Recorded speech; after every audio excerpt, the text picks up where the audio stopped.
Hello बच्चों, RBC 12th biology में आज हम पढ़ते हैं वर्दी नियामक पदार्थ या फाइटो हार्मोन।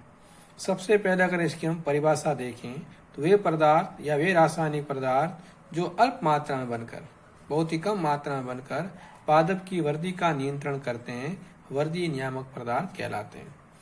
अब अगर पादप हार्मोन की परिभाषा देखें, फाइटो हार्मोन इंग्लिश में कहते हैं, हिंदी में अगर हम पादप हार्मोन के बारे में देखें तो पादप हार्मोन वे जटिल कार्बनिक पदार्थ हैं जो पादप में प्राकृतिक रूप से एक भाग में निर्मित होकर अन्य भाग में स्थानांतरित होकर पादप की वृद्धि और उसकी अन्य जैविक क्रियाओं का नियंत्रण करते हैं, पादप हार्मोन कहलाते हैं।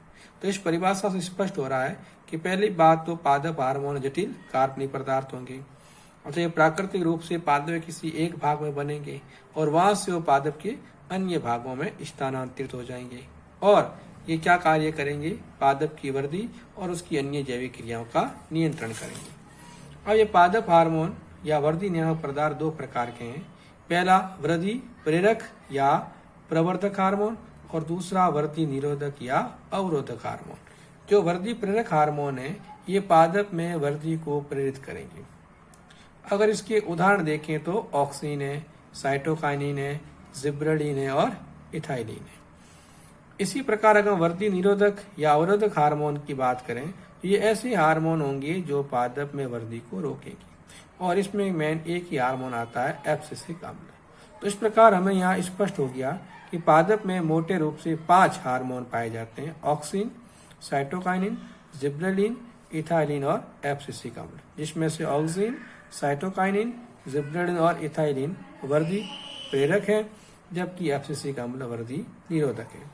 चलिए आज हम शुरू करते हैं ऑक्सिन। सबसे पहले परिभाषा देखें तो इंडोल एसिटिक अम्ल के समान गुण रखने वाले प्राकृतिक और कृत्रिम पदार्थों को ऑक्सिन कहते हैं, यानी जिनके गुण किसके समान होते हैं, इंडोल एसिटिक अम्ल के समान।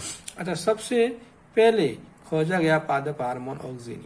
ये जो अभी अपने ऊपर 5 हार्मोन पढ़े थे इनमें सबसे पहले जिस हार्मोन की खोज हुई वो ऑक्सिन है। अब हम देखते हैं इसकी खोज कैसे हुई। तो सबसे पहले हम चार्ल्स डार्विन और फ्रांसिस डार्विन का प्रयोग देखें। इन्होंने कैनेरी घास की प्रांकुर चोल पर अपना प्रयोग किया। ये प्रांकुर चोल लिया और इसको एक ओर से प्रकाश दिया, मतलब इस वाले भाग में प्रकाश आ रहा है जबकि ये वाला भाग अंधकार वाला भाग है। तो इन्होंने क्या देखा कि जो पादप भाग है वो प्रकाश की ओर घूम जाता है, यानी पादप में प्रकाशानुवर्तन गति होती है। तो इससे क्या निष्कर्ष निकला कि पादप, तो इससे क्या निष्कर्ष निकला, तो इसके आधार पर देखें तो इन्होंने कहा कि प्रकाश देने पर पादप के शीर्ष भाग में एक रासायनिक पदार्थ बनता है, यानी पदार्थ कहाँ बनता है, शीर्ष भाग में बनता है। फिर ये नीचे की ओर स्थानांतरित होता है, यानी बनेगा शीर्ष भाग में और नीचे की ओर जाएगा, जिसके कारण ये वक्रण मतलब घुमाव आ जाता है। अब अगला प्रयोग है ऑक्सिन के ऊपर ही, वो है बॉयसन, जेनसन और पाल का प्रयोग। इन्होंने ध्यान रखिए जई के प्रांकुर चोल पर प्रयोग किया। अगर इनका पहला प्रयोग देखें तो इन्होंने जई का प्रांकुर चोल लिया और इसका शीर्ष भाग है इसका विच्छेदन, यानी शीर्ष भाग को काट दिया। तो इन्होंने देखा वृद्धि तो होती है लेकिन प्रकाशानुवर्तन गति नहीं होती, यानी ये बिल्कुल सीधा गति करता है। अब इन्होंने क्या देखा कि जो इसका शीर्ष भाग काटा था वो अगर वापस इसके ऊपर रख दिया जाए, ठूंठ के ऊपर, और एक ओर से प्रकाश दिया जाए तो जई के प्रांकुर चोल में प्रकाशानुवर्तन गति होती है। अब अगले प्रयोग में क्या किया कि जई का प्रांकुर चोल लिया, इसका शीर्ष भाग काटा और इसके शीर्ष भाग और ठूंठ के मध्य ये जिलेटिन की पतली पट्टी लगा दी और एक ओर से प्रकाश दिया, तो इन्होंने देखा प्रकाशानुवर्तन गति हुई। इसका मतलब रासायनिक पदार्थ है, ये जिलेटिन को पार करके नीचे की ओर जा रहा है। अच्छा, अगले प्रयोग में उन्होंने क्या देखा, ये काफी महत्वपूर्ण प्रयोग है। इसमें वही प्रांकुर लिया और इसको एक ओर से प्रकाश दिया, लेकिन इस बार उन्होंने क्या किया, इसके शीर्ष भाग के थोड़ा सा नीचे चीरा लगा करके अभ्रक की प्लेट स्थापित की। अब जरा डायग्राम में देखिए, अभ्रक की प्लेट इस प्रकार स्थापित की कि अभ्रक की प्लेट का भाग केवल प्रकाशित भाग की ओर था, अंधकार भाग की ओर अभ्रक की प्लेट नहीं है। तो इस कंडीशन में प्रकाशानुवर्तन गति हुई। अब इसी में इन्होंने देखा कि अगर अभ्रक की प्लेट को अंधकार वाले क्षेत्र में रख दें तो प्रकाशानुवर्तन गति नहीं होती है। तो इस प्रयोग से स्पष्ट हो गया कि शीर्ष भाग में बनने वाला रासायनिक पदार्थ अंधकार वाले भाग में ऊपर से नीचे गति करता है। यानी वो जहाँ बना यहाँ पर, वो अंधकार वाले भाग में ऊपर से नीचे की गति करा, जिसके कारण प्रकाशानुवर्तन गति हुई। यहाँ पर अंधकार वाले भाग में अभ्रक की प्लेट लगा दी तो नीचे की गति नहीं कर सका और प्रकाशानुवर्तन गति नहीं हुई। अब अगला प्रयोग देखते हैं ऑक्सीजन के ऊपर FW बैंड का प्रयोग। इन्होंने भी जई के प्रांकुर चोल पर प्रयोग किया। इन्होंने ऑक्सीजन का एक टुकड़ा लिया और ऑक्सीजन नहीं, अगार, ध्यान रखिए, इसका टुकड़ा लिया, अगार, अगार का टुकड़ा लिया और इस अगार के टुकड़े पर जई का प्रांकुर चोल रख दिया। तो जई के प्रांकुर चोल का शीर्ष भाग वो रख दिया। तो जई के प्रांकुर चोल जो शीर्ष भाग है उसमें जो ऑक्सीजन बना उस अगार में इकट्ठा हो जाता है। फिर उसके बाद में ये जो अगार था, इस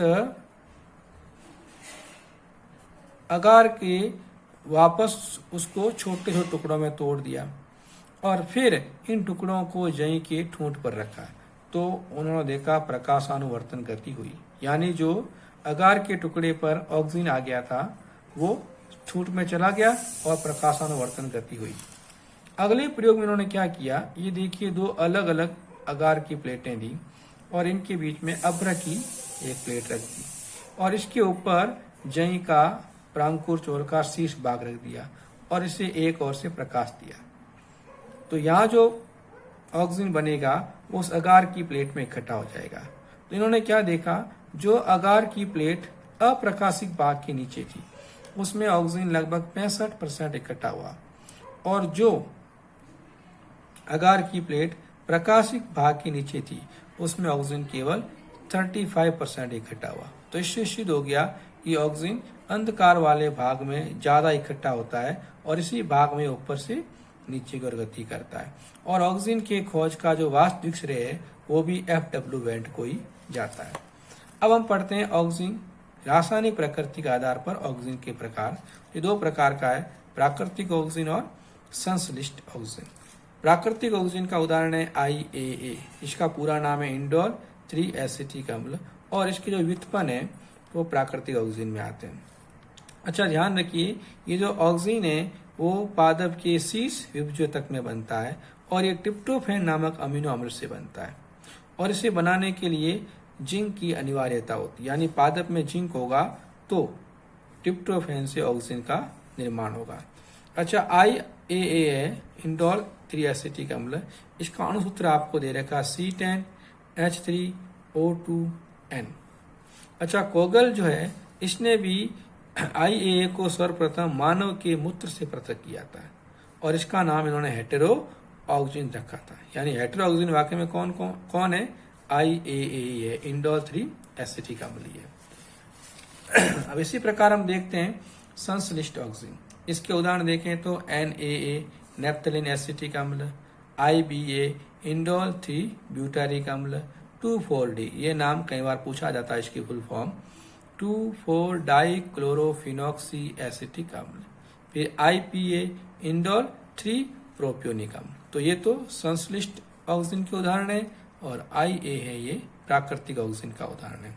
अब ध्यान रखिए, अभी हमने पढ़ा था कि ऑक्सीजन है वो पादप के शीर्ष भाग में बनता है और यहाँ से बनने के बाद वो आधार की ओर अभिगमन करता है।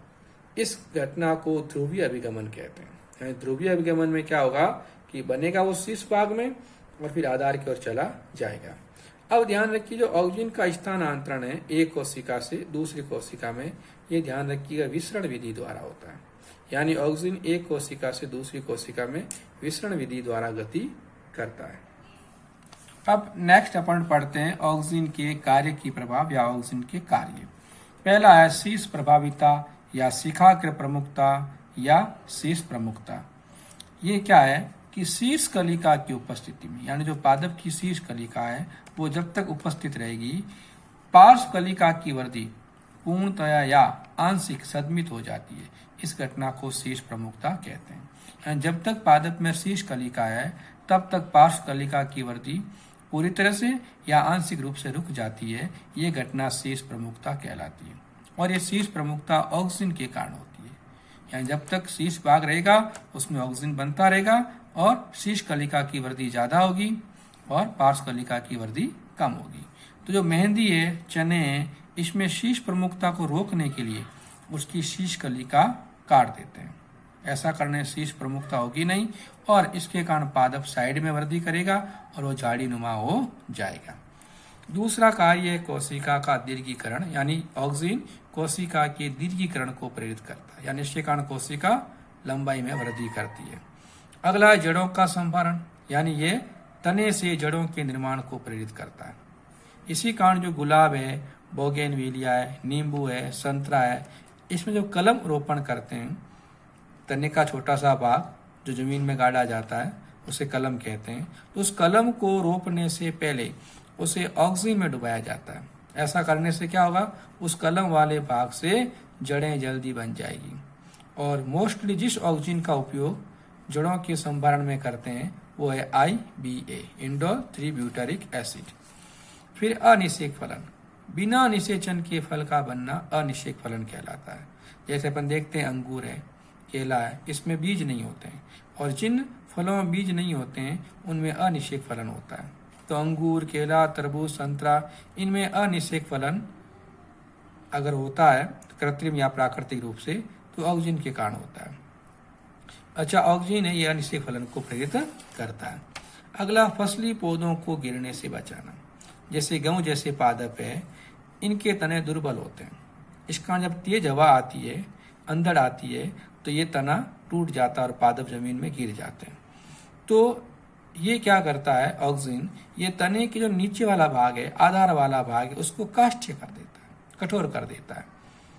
इससे क्या होगा, अब अगर तेज हवा वगैरह आएगी तो पादप भाग नीचे नहीं गिरेगा। अगला है प्रसुप्ता। प्रसुप्ता का मतलब होता है कि जब तक बीज या कंद वगैरह में अंकुरण नहीं होता है तब तक प्रसुप्त अवस्था में रहता है।